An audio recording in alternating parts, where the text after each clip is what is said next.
disiplin Tuhan. Diambil dari Ibrani pasal yang ke-12, ayatnya yang ke-6 mengatakan, karena Tuhan menghajar orang yang dikasihinya, dan ia menyesah orang yang diakuinya sebagai anak. Seringkali ayat ini dianggap sesuatu yang sangat mengerikan karena kita berpikir bahwa Tuhan itu masih berseberangan sama kita, Tuhan murka, Tuhan marah, Tuhan menghukum, Tuhan menghakimi, menuduh, dan lain sebagainya. Mari kita lihat apa arti daripada ayat ini. Ayat bacaan ini menjelaskan bahwa Tuhan mendisiplinkan anak-anaknya, bukan menghukum, bukan menuduh, dan bukan menghakimi. Kata menghajar itu bahasa Yunaninya adalah paideo. Dalam Yunani itu artinya disiplin. Disiplin berarti pelatihan. Kata ini merujuk pada seorang ayah yang mendidik anak-anaknya dalam kebenaran. Allah dengan penuh kasih mendisiplin anak-anaknya untuk melatih kita semua bertumbuh di dalam kasih karunia-Nya. Proses disiplin dimaksudkan untuk menjauhkan kita dari hal-hal yang merugikan diri kita sendiri. Ini adalah proses pendewasaan rohani yang Tuhan izinkan kita alami untuk menjadi seperti Kristus. Dan ini adalah upaya Tuhan dalam hidup kita untuk menyelaraskan kembali kehendak kita dengan kehendak-Nya.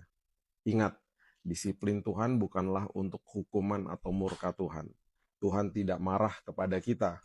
Hanya Dia mau kita terus belajar dan hidup di dalam disiplin rohani. Nah, hati-hati, banyak orang yang membenci proses atau disiplin. Ya, Amsal 3 ayat 11 mengatakan, hai anakku, janganlah engkau menolak didikan Tuhan, dan janganlah engkau bosan akan peringatannya. Banyak orang melakukan hal itu ketika kesulitan hidup datang. Akibatnya, mereka mengeraskan hati, kecewa, dan menolak Tuhan bahkan. Orang-orang seperti ini akan mempertanyakan Tuhan, mempertanyakan kuasa, kedaulatan, bahkan keberadaan Tuhan itu sendiri. Penolakan akan disiplin dan proses Tuhan akan merusak karakter orang tersebut. Ambillah keputusan untuk menerima disiplin dan proses dari Tuhan dengan ucapan syukur. Sadarlah bahwa semua proses terjadi karena seizin Tuhan. Dan Tuhan mau memakai proses itu sebagai disiplin dan momen di mana karakter kita berubah menjadi makin dewasa rohani. Disiplin selalu merupakan persiapan menuju berkat bila diterima dengan benar. Menerima disiplin Tuhan berarti memahami bahwa Tuhan yang penuh kasih tidak akan pernah menghukum anak-anaknya. Disiplinnya memangkas setiap ranting dalam hidup kita yang tidak berbuah agar hidup kita bisa berbuah dengan benar. Disiplinnya selalu mempunyai tujuan dan memberi kita kehidupan. Ketika sikap kita benar, Tuhan dapat menggunakan proses disiplin itu untuk membawa kebaikan bagi hidup kita. Apapun yang sedang kita alami hari ini, apapun proses yang sedang kita alami, ingatlah selalu mengucap syukur karena di ujung daripada itu semuanya pasti akan ada kebaikan yang Tuhan mau buat hidup kita masing-masing. Ayo kita mulai hari ini dengan doa.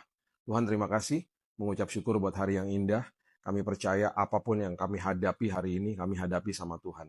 Baik itu proses, baik itu sebuah disiplin, baik itu sebuah perjalanan iman, baik itu sebuah hal-hal bahkan yang kami lihat tidak pasti. Tapi kami tahu bahwa hari ini kami berjalan bersama Tuhan yang Maha Tahu, Maha Hadir, Maha Kuasa. Kami percaya kami mulai hari ini dengan Tuhan. Kami mulai hari ini Tuhan, hati dan pikiran kami dilandasi oleh firman Tuhan. Semua keputusan yang kami ambil sepanjang hari ini berdasarkan dengan firman-Mu. Terima kasih Bapa yang baik, perlindungan, penyertaan Tuhan, bahkan kesehatan melengkapi hidup kami sepanjang hari ini. Dalam nama Tuhan Yesus, kami akan mulai hari yang baru. Kita sama-sama katakan, Amen and have a blessed day. Tuhan Yesus memberkati.